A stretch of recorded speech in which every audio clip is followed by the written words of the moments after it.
Hi, everyone. This is acyuta-bhava from Nightlight Astrology, and today I'm hanging out with my friend Kat, and we're going to talk a little bit about my upcoming programs. Kat is a student in one of my programs, and Kat has also been helping me with my social media for like the past year now.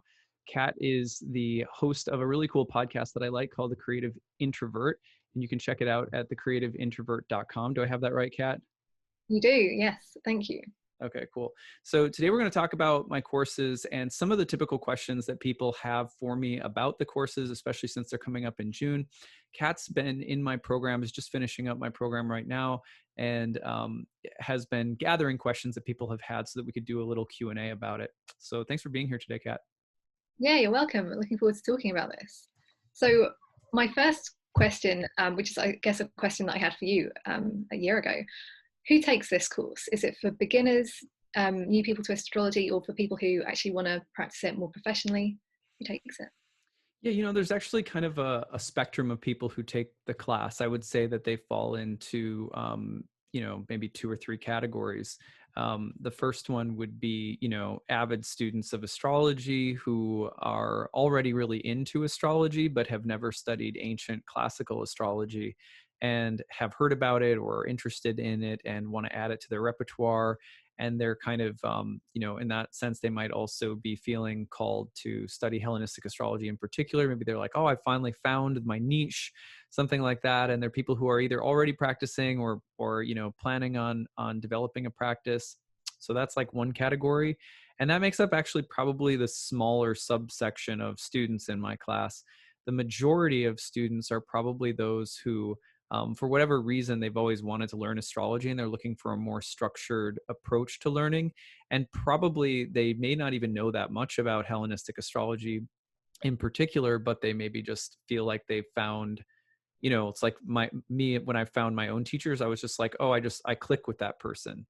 And so, I think a lot of people come to the program just like, I'd like to learn more astrology. I don't really know where to start. I'm looking for more structure and guidance. And for whatever reason, I resonate with Achuta's, work. So that probably forms the bigger amount of students. And those students are really varied. Like some people start and they say, I love this language and I want to learn more about it. And then,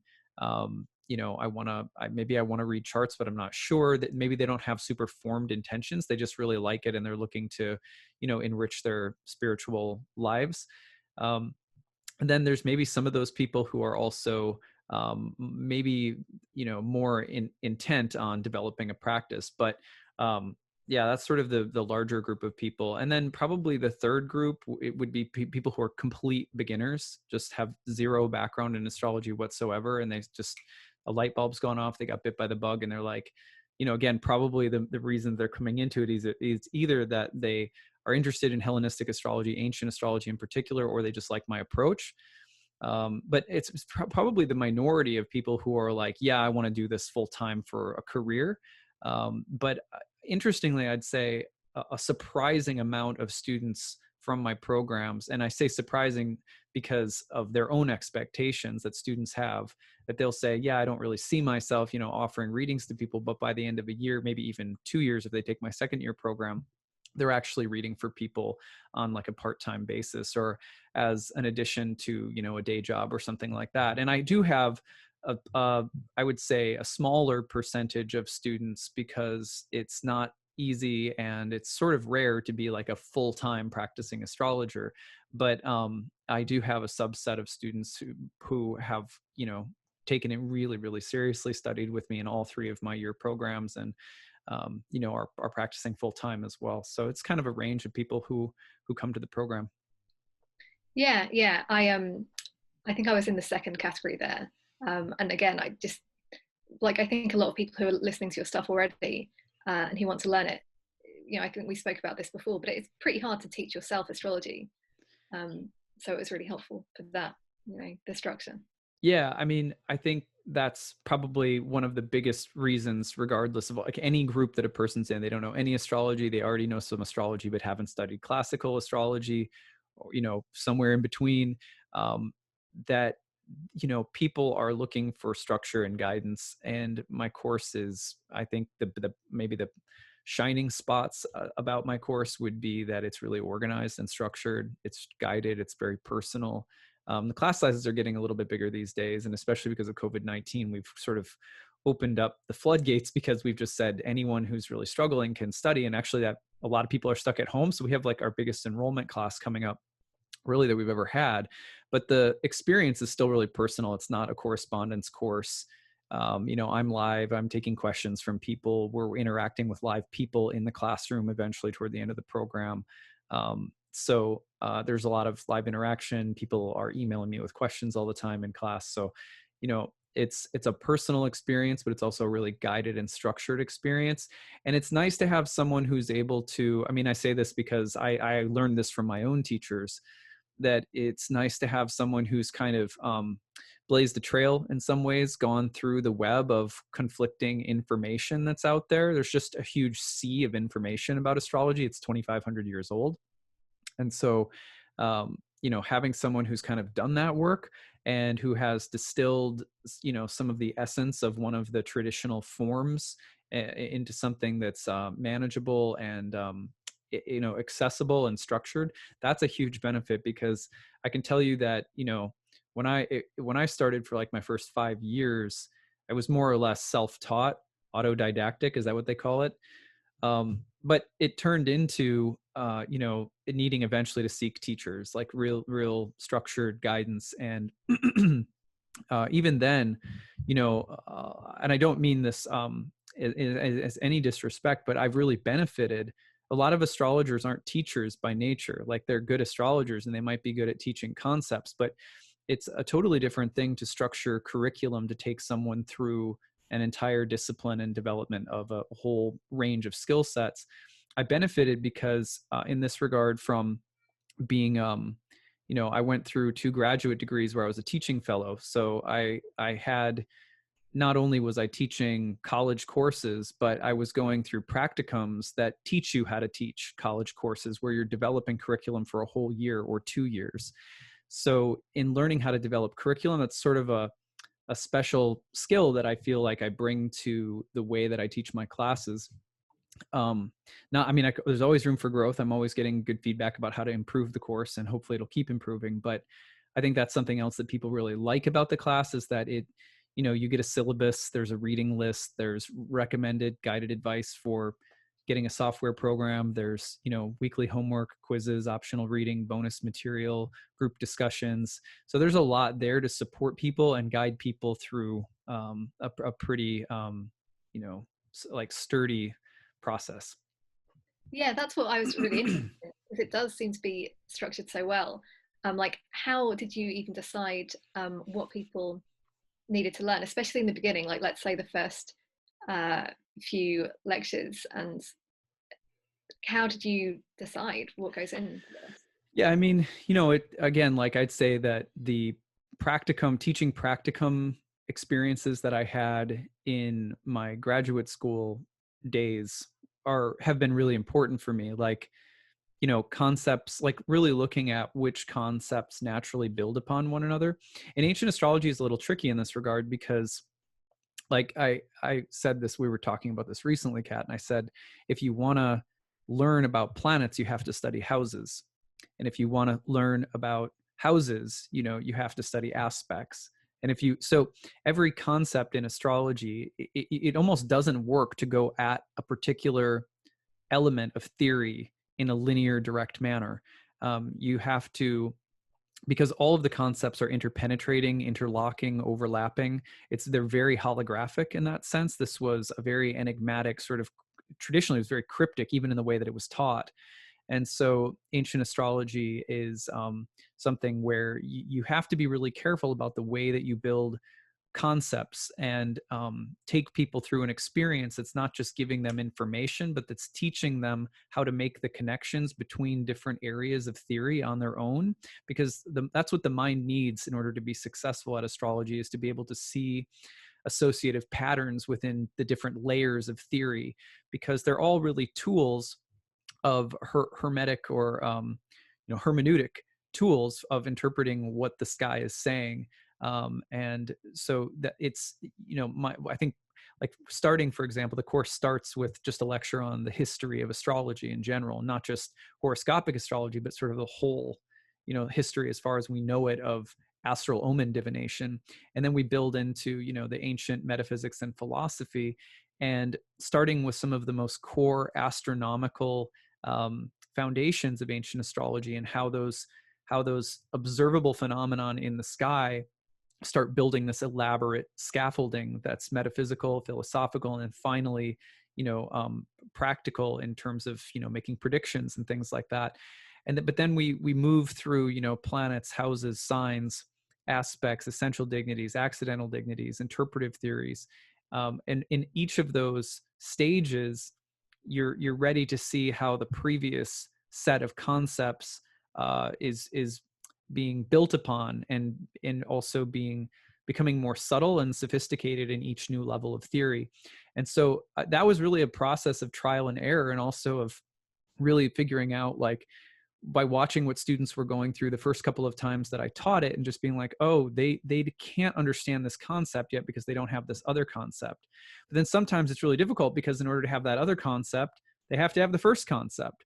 So it became also a way of figuring out how to add elements of previewing or touching upon things that would come later, and within an earlier concept, and then figuring out how to reiterate it later again. So yeah, it's like a weave. It's been like weaving a tapestry to build the course, and it's still getting better too every year. I think it continues to improve.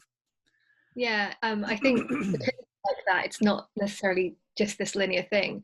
You're always kind of like referring back to things, and you get these moments as a student taking the course. I can say that you get these moments throughout of being like, oh wow, I can't believe that fits so neatly into that thing we learned earlier. And without kind of explaining it to people, it's just like it's really astonishing how that comes out. Yeah, I mean, it's the ancient astrology is the art of, we call it reading charts, but nobody ever pauses really to talk about what that word reading means. And it starts back in ancient Babylon. There's a great book by Francesca Rochberg called the Heavenly Writing, or On the Heavenly Writing.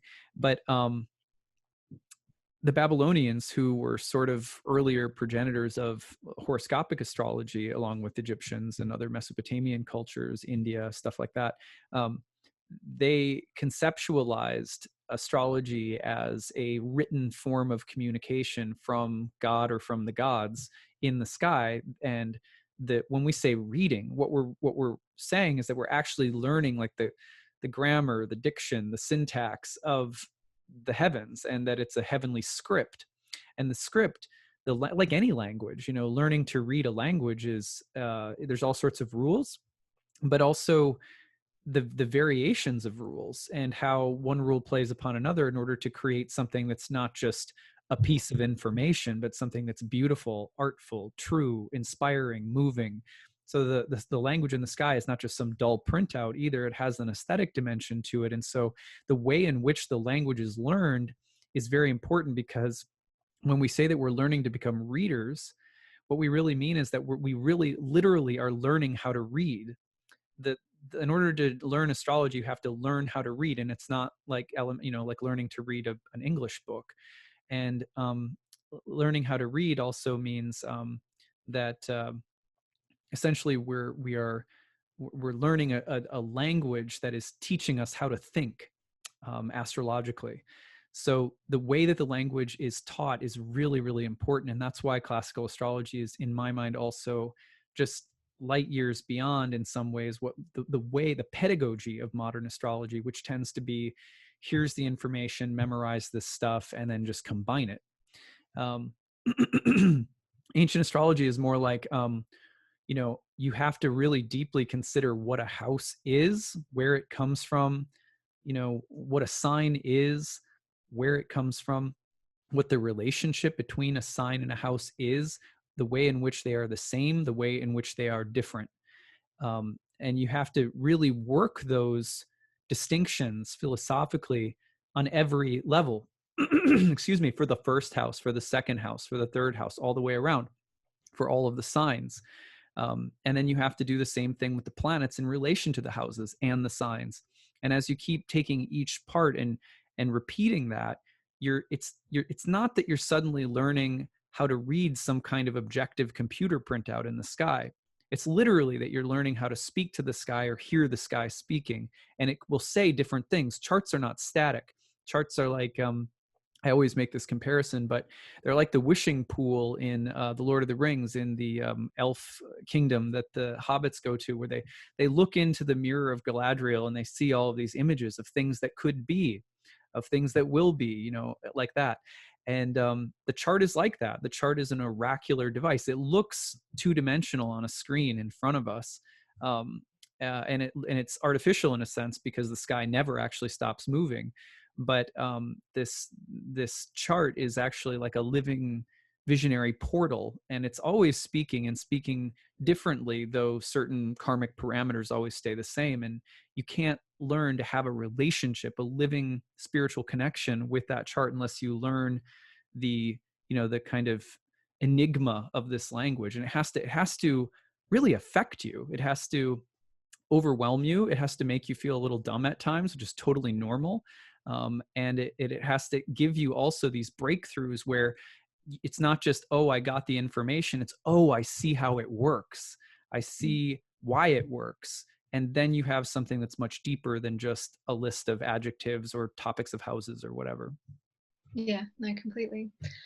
So I'm also wondering about your second year course. So this is something that's going to be coming up soon, starting in June as well. Hmm. And yeah, so is this for people who have taken your first year course? Who's this course for? Yeah, so after we go through the first year course and you have the basic elements of traditional theory under your belt, and I have to add that it's really important, because once that's done at the end, then we have, live clients and lots of live practice. So we start, speaking the language, so to speak. And then year two comes around, and in year two, we're going from natal theory and reading the parameters of what's called the natal promise or the natal karma. Then we go into transits. In year two, it's a whole year basically studying forecasting, and which is to say, when will this native's natal chart blossom, and what kinds of karma will blossom at what times? How do we determine that? And that's a whole art and study of its own that comes in year two. And during that time, of course, we're studying things like zodiacal releasing, annual perfections, solar returns. I do a little bit with progressions. I do talk about the outer planets and tracking transits and all sorts of stuff.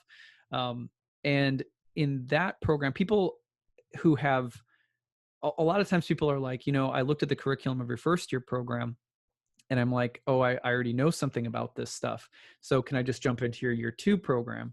And I'm always like, no, I won't let people do that. And the reason is really simple. Well, there's a few reasons.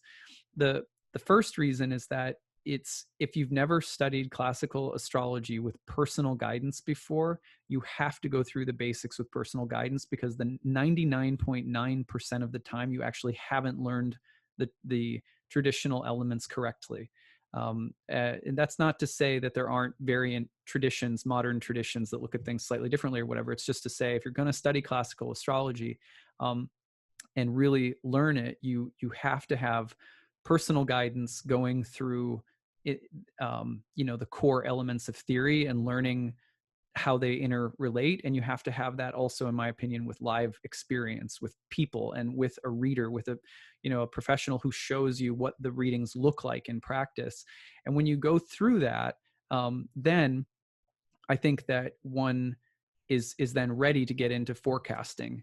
It's not just information, in other words, it's the transmission from a teacher to student. I'm not saying I'm any great personality, but the tradition of teaching astrology is transmission. It's a spark that's transmitted from teacher to student. And I don't think that people get that as well in courses where the teacher isn't teaching the classes live, and there isn't live interaction with live people demonstrating concepts. So I want people to have that before they dive into my advanced year of forecasting and predictive work, which the first year teaches you how to understand and predict the core karma of the natal chart. The second year is talking about how to do transits or forecasting with someone. So I make sure that people have that first year first. People will also say, look, I've already even studied some Hellenistic astrology before. I've studied some ancient astrology. And the reason I still say, I'm sorry, still got to take the year one program first, is that, um, you know, the way that I teach is also specifically about the spiritual roots of astrology, the spiritual and mystical metaphysical concepts, why we're doing this, how it translates into a spiritual practice, a spiritual sort of offering and service to other people as well. So I selfishly, and I think it's within the right of every astrologer to act this way. I don't want to train people that I haven't brought through the material in exactly the way that I feel, in integrity about. So people, it's like, I don't know where they've come from, when they want to jump into year two first. I'm like, I have no idea what your background is. In a few cases, if I know somebody has studied with people that I personally know and has had more personal contact with them as teachers, and sometimes I will say, it's okay, you can jump into year two, but it's very rare. I mean, even, people who are like, oh, I've read Dimitri George's textbook on ancient astrology, I want to jump into year two. I'm like, I'm sorry, I have to be able to train the people that are coming through my program and that I'm certifying. Yeah, no, that makes sense. And so is this still primarily Hellenistic astrology? In the second year course. Yeah. Yeah, yeah, The second year course is you're moving from basically core classical natal concepts. How do I read a birth chart? And then in year two, you're going to say, um, how do I time out when the things in the birth chart that are promised are actually going to happen? How do I sit down with a client and say, this is what your year ahead holds? The natal chart gives us lots of stuff, but it's not all going to happen at once. It happens at specific times. And so in ancient astrology, we study things called time lords or chronocrators in Greek, which basically means like a timekeeper. And there are all sorts of different clocks that are being used, and timing procedures that are being used in ancient astrology. And some of them are similar to modern astrology. For example, we track transits just like modern astrologers do, but we use them in combination with things like zodiacal releasing, annual perfections, and other techniques in order to hone in and be really specific. Like just before I got onto our call today, I was preparing a talk for my year two class on annual perfections. And let's just give you a simple example. Stephen King in 1999 had a terrible accident where he was struck by a van. He's the horror novelist. In that year, the perfected ruler of his health was Jupiter. And at the time that he had the accident, in the sky, Mars was opposing Jupiter, and both planets were in pretty much a very close, almost exact square with both his ascendant and natal Mars in Cancer, which is in its fall on his ascendant in the first house of health. So if I'm his astrologer and he's sitting down and I go, okay, your perfection, he says, how's my health going to be this year? And I go, oh, your perfection Lord of the year is Jupiter. And I look and I see when the rough aspects from Jupiter are coming in his chart. That would have easily made the list, right? And so you might have given him 3 other periods of time that health could have been really vulnerable, but that's going to be a pretty satisfied client when he comes back and says, wow, it sucks that I got hit by a van. That part really sucked. But it's also good to know that my life is held within the larger hand of the cosmos, and that you predicted that so specifically. And then that's how you build trust with your clients. And that's how you also move from just the purely predictive level into, eventually, as clients see this work, they naturally start opening up and wanting to talk about their soul and the spiritual path. So the whole second year is geared towards how do we use transits and forecasting and ancient timing techniques ethically in order to slowly build rapport and work into deeper material with our clients and things like that. So there's more live clients too, and there's more counseling practice in year two as well. yeah. The timing piece I think is going to be really appealing for everyone who has studied your first year course, because it's one thing to be able to say, oh, I think this kind of thing is going to happen in somebody's life, but when and why certain transits will affect us more than others, that is just naturally very, very interesting to probably a lot of us. Yeah. And people who have stuck with it for the whole year one program, I mean, I'd say over 50% of my students who finish year one go on to year two because they're naturally like, this is awesome. And now I want to know how to take this forward and add this whole layer of forecasting. People sometimes are like, you mean we don't get into forecasting until year two?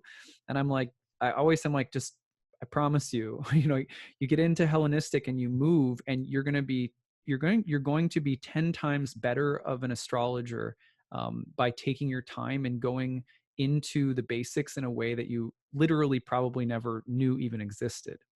So I think that, you know, it's a patient, slow process, but you know, it pays dividends quickly, because by the time, even in year one, when you get through the first, say, 15, 20 lessons, and then you start seeing live clients in class, we start talking with people. I mean, you can attest to that. It's like jet fuel. You just really take off at that point. Yeah, and it won't feel like it's going slowly because there's so much content every week, you know. So I wouldn't worry about that, even if you're impatient like me. Yeah, totally. There is a ton of content for sure. So, how about wrapping up with some advice for students who are looking to start studying with you soon? Yeah, well, there's a few excuses that people usually have when it comes to doing something that is spiritually nutritious for them, whether it's going on a retreat or taking a training or whatever.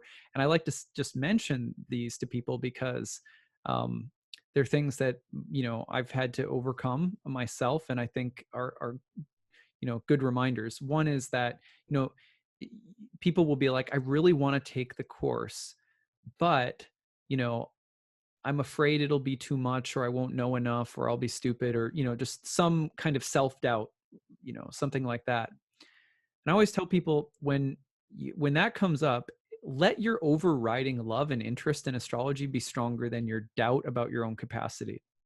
Because I had those doubts. I don't know anyone who studied astrology that didn't have those doubts at the beginning, when they were just contemplating, like, oh, look, there's an ocean of information, right? But you will get out of that phase of overwhelm rather quickly if you stick with it and let your love be stronger than your fear or frustration. Um, and it's also the truth that people are like that when it comes to everything in life that's potentially good for them spiritually or intellectually, that's stimulating and really feeds something. We tend to go like, okay, well, you know, I want to do that. I have like these three other things that I have to do first, and then I'll do that later. But actually, what I find is that when we put what we love first and make it a priority, and use what my guru calls benign neglect, which means, you know, sort of harmless neglect of things that really drain and suck us, and prioritize some of the things that really feed us. There's a way in which we end up finding the energy to get all the other stuff done anyway. Whereas, so you can kind of reverse it. You know, it's like people oftentimes give all of their energy to stuff that they hate, and then end up giving like 50% of their energy to the stuff that they love. And everything ends up getting done. But unfortunately, the spiritual stuff gets about half the value. So, whatever the spiritual thing is, whether it's this course or a yoga class that you take every week or something like that, I just think it's important to put that energy into what you love and give the quality of your attention to things you love. Take that risk, because it pays off in so many other areas of life, in relationships, in your job. It starts to shift how you relate, because you're prioritizing your soul. So for people who are thinking about it like that, I always say, you know, just, you know, make the commitment to something you love. If astrology is something that calls you because you love it, prioritize it, and it will reward you, in my experience. And the final thing would just be that, you know, when people are, you know, preparing to take this class, I also just tell people to make sure that you sort of guard your time. There's a lot of things that can come up when you take the class that can distract people. And so I say, you know, just be prepared, if you're going to take the class, to sort of guard your, you know, guard what you, the time that you have for classes every week. Just like set aside a little time for studying, and just guard that, make it really, really important. And the class will have a really deep impact on your life. Yeah, I would add one tip as a student, which is to show up live to as many classes as you can. I know that if when I was live, which was most of the classes, I would pay more attention. I just know that about myself. You feel like you're actually in a classroom, and like teacher is there. So I really recommend that if you can. Yeah. I mean, I have remote students from all over the world, people who watch and follow along with the videos remotely. But if you can be live, I think it's definitely beneficial to be there for the actual webinars. Yeah. Okay, I think that's all of my questions for today. Thank you, Achiza. Yeah, thanks. And if anybody has any more questions, feel free to email me, info@nightlightastrology.com. The course starts in middle of June, and you are welcome to use the early bird rate. It's $500 off. You can use a payment plan, stretch it out over 12 months at the normal tuition rate. Or if you are struggling in any way because of the coronavirus or any other situation, we always offer need-based tuition. So we really don't like to turn people down. So you can check all of that out on the course pages of my website, nightlightastrology.com. So thanks, Kat, for being here and for helping me field these questions today. You're welcome.